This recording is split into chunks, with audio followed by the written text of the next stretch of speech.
जना लड़की के साथे माई बनकर आइल बड़ो, उहे लड़की के असली माई के साड़ी है।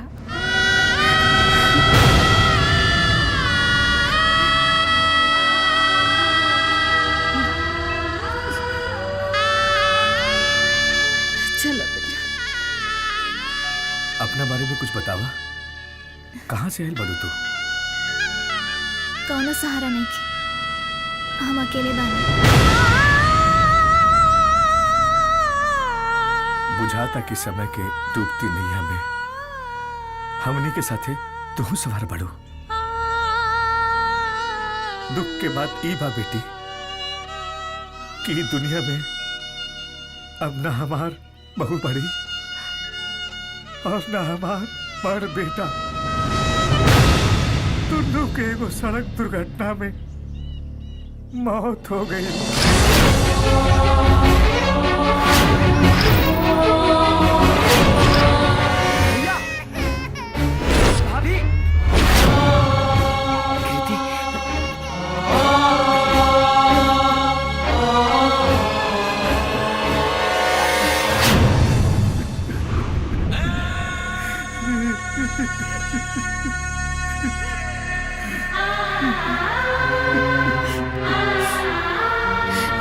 उस समय कृति 6 महीने की रही।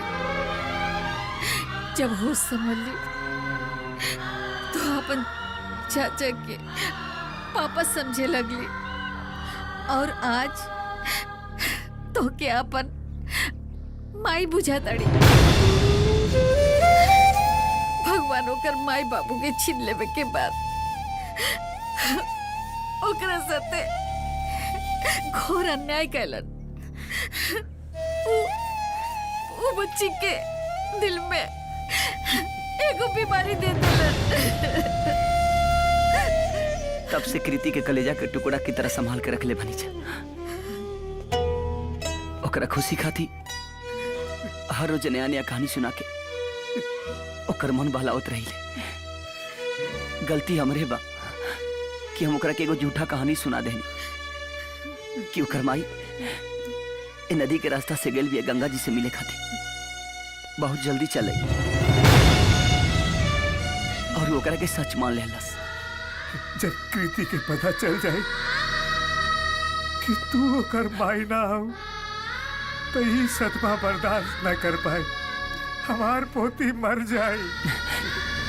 कुछ दिन खातिर ही सही हमरे बेटी के माई बन के ओकरा के जीवन दान दे दी।